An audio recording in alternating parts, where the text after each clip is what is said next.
computer is picking up a strange signal. Here, sir, you better take a look at it. Hi, and welcome to Sci-Fi Snacks. I'm Liz J. Bradley, a science fiction author and poet who adores short fiction and snacks. Each episode of Sci-Fi Snacks is a short and sweet, or salty, discussion of what I loved, what I learned, and what I snacked on while reading new-to-me short science fiction. As always, links to the short stories are in the show notes, so if you haven't read this week's story, head on over, pick up your favorite snack, and then join me as we discuss this week's story.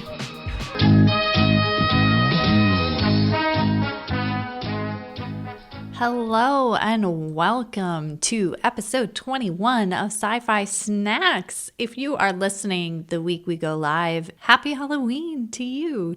This week, I wanted to have a snack that had that kind of spooky time feel. So I pulled from my own millennial childhood and decided that regardless of the story, this week we were going to have witch popcorn hands made with candy corn fingernails. And I decided that this was an awesome opportunity for me to share this tradition from my childhood with my kids. So I wanted to invite you to share with me what your favorite Halloween snack or memory or childhood tradition is. Remember, you can always reach out on social media. I am on Blue Sky and Threads, mostly at Liz J. Bradley. You can find all of this linked on my website, lizjbradley.com. So this week, we are going to be talking about a story that is decidedly not spooky. I did not plan that well. So we have a spooky snack, but we do not have a spooky story, but I promise you it is a good one. This week, we are talking about The Spiral Ranch by Serena Ulibarri from Dreamforge magazine. Now, this story comes in at just under 6,000 words. It was like 5,900 something. And it's a Solarpunk story. We have talked about Solarpunk before, earlier this season. And it's one that I dig. There's also just a whole lot of Solarpunk stories and a lot of venues that promote the Solarpunk genre. So it's something that it's a lot easier to find in this project. So when I found this one, I was initially drawn in by the art. Dreamforge magazine, go ahead, look it up. I'll put the link in the show notes, but you can also just Google it. One of the cool things they do is they pair artists with stories. And that is, I know as a writer, like that's the ultimate level of coolness to me, I think, because we spend so much time painting pictures with our words, but it doesn't compare necessarily to having that physical art. And I think some of the Dreamforge magazine art is just gorgeous. So go ahead and head over to their website. Shout out to the artist for this. It was illustrated by Rick Antolic. So make sure you go ahead and check that out on the website. If you don't remember, Solarpunk is a genre of speculative fiction that focuses on renewable energy. Solar panels, wind energy, hydro energy. I have not read a story with hydro energy yet, but I'm sure it's out there. It would totally fall into this genre. It also focuses on living in harmony with nature, better futures envisioned through both of these kind of lenses. Solarpunk can also emphasize handcrafted wares as opposed to, mass-produced products. And there's always a focus on community in Solarpunk. So I think that this story does a really good job of encapsulating Solarpunk. There are some really familiar things in this story for the genre, but there are also some more unique takes, and they bend it or they push to the edge of this genre, I think. So, Serena Ulibarri is a speculative fiction author and editor from the American Southwest. Her short stories have appeared in Lightspeed, Dreamforge, Giganotosaurus, Solarpunk magazine, and elsewhere. And nonfiction essays have appeared in Strange Horizons and Grist. 2 novellas were published in 2023, Another Life from Stelliform Press, and Steel Tree from Android Press. As an anthropologist, she has curated and published several international volumes of optimistic climate fiction. Glass and Gardens, Solarpunk Summers in 2018, Glass and Gardens, Solarpunk Winters in 2020, and Multi-Species Cities, Solarpunk Urban Futures in 2021. And what I think is so great about this story is you can tell from Ulibarri's bio that she has spent a lot of time thinking about climate futures. And it's her job, I would assume, as an anthropologist, to think deeply about these things. And one of my favorite things is in this story, we see some really kind of unique visions of what that can look like, especially in a more urban setting. So much of the Solarpunk that I have read and just the vibe I get from it is very much rural and small communities and things like that, because I think we all run into the problem. Well, I don't want to speak for everyone, but for me, I definitely run into the problem of scale when thinking about solutions for the future. And it's so hard to think beyond a small community. And I'm sure that there is like research on this about human brains and how much we can comprehend and think beyond 400 or 500 people in a village type setting. And I've lived that. So I grew up in a really small town in rural New York. And then I moved to progressively bigger cities, ending up in Philadelphia for a while. And then I went the complete opposite way and lived in rural Alaska in a village of 400 people off the road system. So I've seen all sorts of levels of civilization, living in the major metropolis and then living in a small community where you literally know everyone. So I think that there's something that when you're looking at Solarpunk specifically, it's hard to wrap your mind around the bigger communities there and how we could still function without some sort of collapse first. You see that a lot in fiction where society has collapsed and we got rid of, a bunch of humans died. And now your story works because we're back in these small tribal communities. And I thought that it was really interesting and fun that Ulibarri did not take that approach in this story. So in this story, we start in this setting of the Spiral Ranch from the title. And you're like, what is a spiral ranch? Like, I don't understand. And for me, I was like, is it like... The first image in my brain was, crop circles, like spirals in crop circles, and it's not that at all. So what this is, Ulibarri has created these vertical, like skyscraper ranches. And each field is a different level. They've got, the slaughterhouse down in the basement and the executive offices all the way at the top, of course. But on each of these levels, you've got different grazing areas for cows. And I also thought it was very interesting that we still had this kind of commercialized agriculture in this Solarpunk future because, again, commercialization is not really the vibe. But this story was able to handle it in a really interesting way. We have our main character, Piper, and she had a friend, Adrian, and they decided that they were going to get together and solve one of the food crisis problems by creating this spiral ranch. So we enter the story where that vision is a reality. And Piper is kind of our cowgirl, and it starts out with there are some cows missing.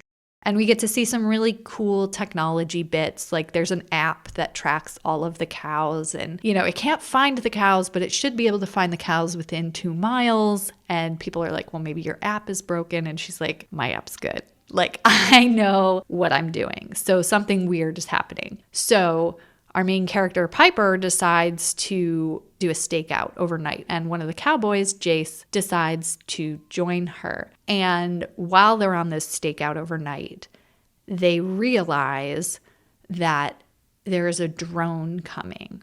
And it's this big industrial drone. I think they said it was actually like an ex-cop drone that they used to use, and they'd been decommissioned or something, but they're strong enough to lift up like a car. And so in this case, they can lift up these micro cows. Like they're small cows, but they're still 500 pounds. I grew up down the street from a farm with cows, and I could not tell you how heavy a full-grown cow is, other than the fact that like I was told as a child, stay away from the cows. Do not get in the field. If a cow were to trample you, like it would be bad. So they're big. And these ones are apparently smaller cows, but they're still like 500 pounds. And this drone comes and just like, boop, picks up 2 of these cows and starts to fly away. And so Piper's like, we gotta follow it. So they follow the drone into the woods, and they're on motorcycles or something, they're like cool bikes. And they go and they're running through the woods, and it's this whole like chase scene. And then they find, and this is where I thought it was interesting, they kind of flip the script on the genre of what I've experienced so far. They find that the cows are being taken to this small community in the woods, but the community is actually painted in a light of conspiracy theorists, and they are anti what's going on. And I think they're vegans with guns, and Piper's really worried. Jace lets it be known that he has family who are sympathetic to these people, so he knows that like they're dangerous.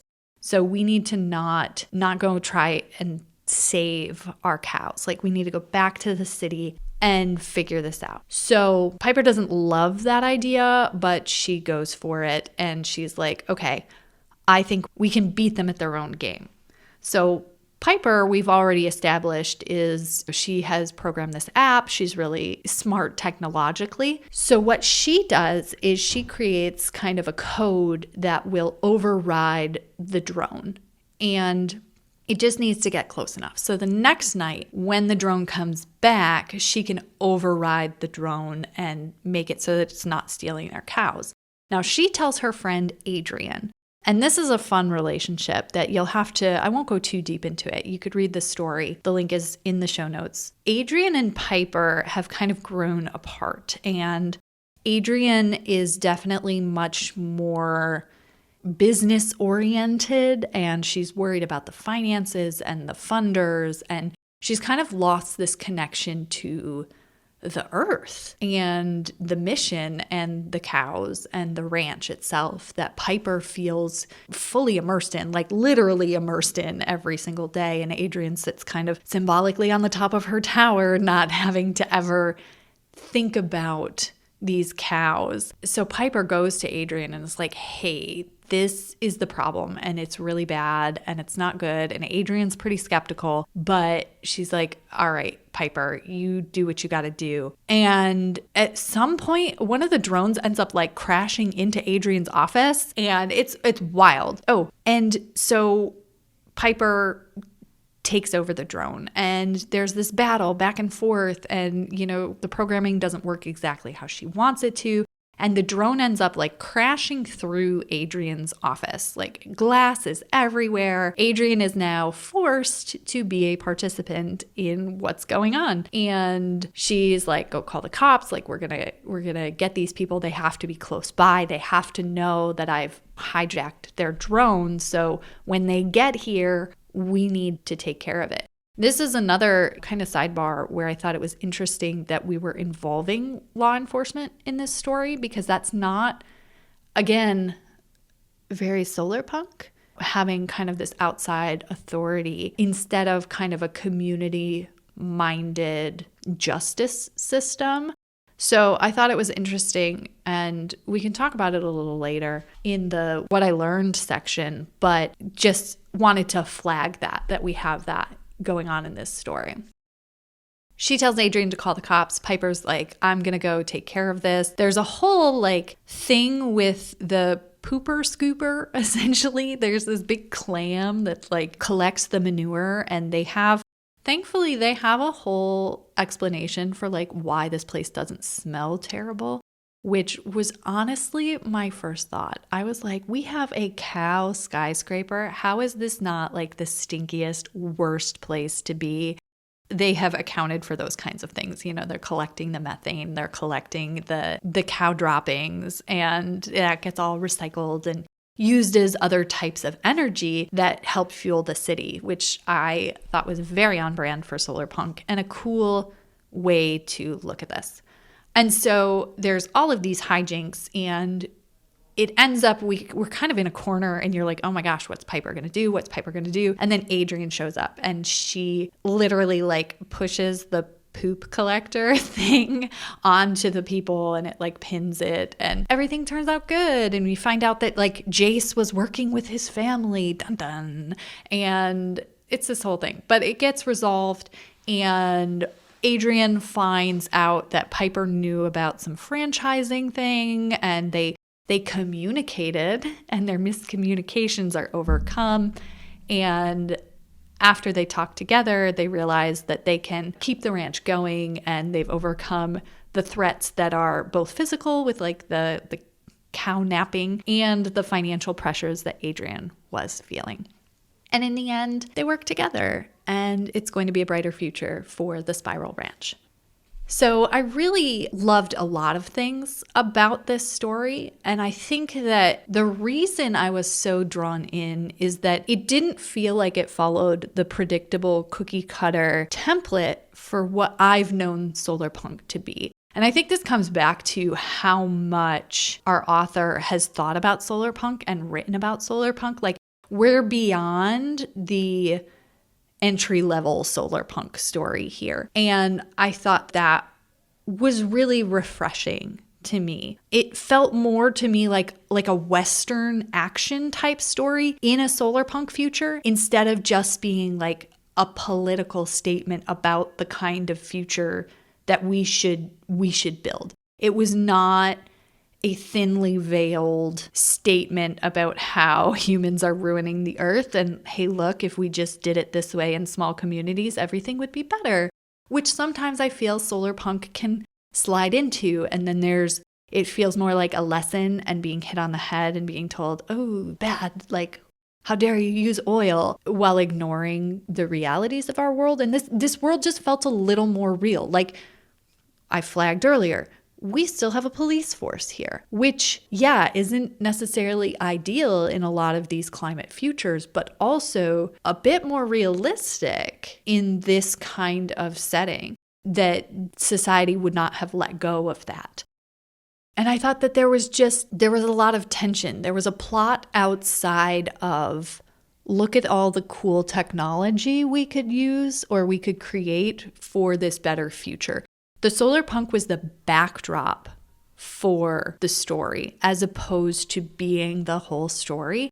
And I personally really like that. I think that, there's a place for stories that are more moralistic in their telling, but I like that this one had gray areas. The fact that Jace had connections to this conspiracy theory part of his family, I think that's pretty relevant for a lot of people right now. And the fact that Jace wasn't just thrown out as some sort of villain, like Jace is definitely going to get his comeuppance, but it was more complicated. It was not, here are the good people and here are the bad people. It was, here are the people in all of their messiness, and how do we move forward? How do we move through that? How do we work towards a better future when there is not one clear answer? Like, if climate change could be solved with one thing, we would have done it already.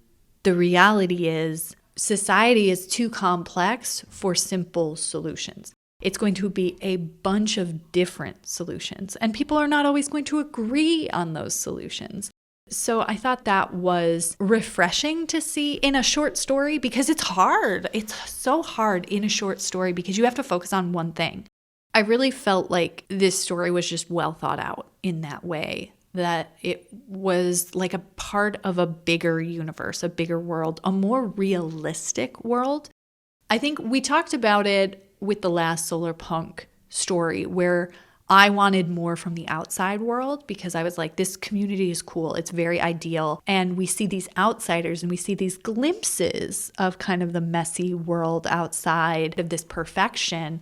And I think there's a place for those perfection stories, utopia stories. Like, there's nothing wrong with those. That's not what I'm saying. What I'm saying is this story engaged with the messy outside world and kind of flipped the script for me. And I really liked that. I loved this emphasis on vertical living versus flat. So they got into how the earth was damaged and the people were told, like, we have to move into these cities as opposed to like breaking into small communities that are very rural. It was concentrate yourself in these cities so that we can refresh the earth. You know, let the earth lay fallow. We're going to do science stuff to make it better so that someday we can go back out there. But basically, we've destroyed that. So the answer is not the collapse of society, it's the concentration of society. And I thought that that was a really unique take for me. If you know of other stories that have taken this route, I would love to read them. So totally reach out and let me know. This is also a great time to let you know that you can always send an email. So if you're not on social media, you can reach out to me on my email. It's listed in the show notes, but it's also sci-fi snacks pod, P-O-D, @gmail.com. And I touched on this a little earlier too, is that the last thing that I want to talk about that I really loved about this story is that the villains felt motivated and not like caricatures. So we have these kind of villains stealing the cows and they've got their shadowy society of conspiracy theorists that, oh, the government's lying to us about living out here. Like, we don't want to move into the cities. We want to stay out here. This is where our lives are. And it's not actually as bad as they're saying it is. And I thought that while there wasn't a ton of page time devoted to them and their motivations, they did not feel like caricatures. They felt like they had actual grievances, that they were motivated. They weren't, mustache twirling villains out there to steal the cows because they had, a personal vendetta against all things good. Like, they believed in their worldview, which was in conflict with our protagonist's worldview. And that's what made them interesting. And I think that's why it felt like part of a much bigger story, is that you could have a novel where you dive into, like, what is it like to be the people living in the forest when everyone else has been forced into the cities? That's generally in kind of these dystopian stories, the track that is taken is that we're inside that society and we're not in the outside world. So I just thought that that was really interesting, and I could totally see more stories kind of spiraling out of that. Haha, pun intended. So what I learned from this story was really what I've been saying kind of throughout this whole episode, is just pushing beyond the stereotypes of the genre and these small communal futures, which there's nothing wrong with that, but expanding my view of the subgenre and what is possible and what stories are not being told and what stories are worth being told. That's such a huge, I think sometimes we sit down to tell stories and the first thoughts to come to your mind tend to be the more cliche ones. They tend to be, just what's at the surface, and the real value can come from digging down deeper. So say your first impulse is to write about a future where society has failed completely and now we're in these small tribal bands, because that's popular. That's what we know. That's the main storyline of so many futuristic dystopian movies and books and all of that. And so the challenge here is to dig beyond that, to think of different angles and look at all the people and all their motivations in, not that everybody's motivations are purely logical, we are emotional creatures and we hold on to things irrationally, but just trying to look at the story from all the different angles and see what is really interesting, what hasn't been explored before, what does my experience have that's different that could bring something new to the conversation. And I also learned that just this magazine, Dreamforge, is super cool. I have loved how much wider I'm reading because of this podcast. And this is one of those instances where I've read a story and then I've looked at some others and then I'm clicking over to the submissions tab because I'm like, this is the vibe. And that's why if you're a writer submitting short fiction or interested in submitting short fiction, they always say, take some time and read the magazine because that's how you're going to know what kinds of things we publish. And I understand from a writer's perspective, there is not a ton of time to read 70 different magazines when you're going out there and submitting. But when you encounter a magazine and you're reading and you're just like, I vibe with this and this fits so well with my vision of things and my voice and stories that I've written, it's kind of a magical moment. And I think I had that with Dreamforge this time. I think that that's just a really great find, and I was really happy to learn about this magazine. Now, tying this all back to our little witchy popcorn hand with candy corn claws, how do these two things go together? I don't know if they do. They feel pretty opposite, other than the fact that it comes from nostalgia of childhood, and Dreamforge and this story, the Spiral Ranch, have that kind of childhood sheen of not necessarily innocence, but like hope and things like that. I don't know. It's a big stretch. Really, I just wanted a spooky snack. I should have chosen a spooky story because there were no skeletons in this story, so I can't make that. And corn, okay, candy corn. Corn is on a ranch. This was the Spiral Ranch. That's our free word association connection. I'm trying really hard. We didn't hit it this week. That's okay. That's okay. If you want a sweet and salty snack, go ahead and you don't even need the gloves. I bought the wrong type of gloves. You're supposed to get like the food service clear gloves to make these little popcorn hands, and the store didn't have any, so I just bought like vinyl gloves and I was like, it'll be fine. It was not fine. So we ended up just kind of mixing popcorn and candy corn together, and that was delightful. Have a little sweet and salty treat this week. I hope you have fun handing out candy or trick-or-treating or going to Halloween parties or celebrating however you like. It has to be like the podcast's favorite holiday because it's all about snacks and candy and all of that loveliness. So I hope you have a spooky Halloween. And I will be back here next week with our story, The Gernsback Continuum, which is an Atom Punk story that I cannot wait to share with you. Have a wonderful week and happy Halloween.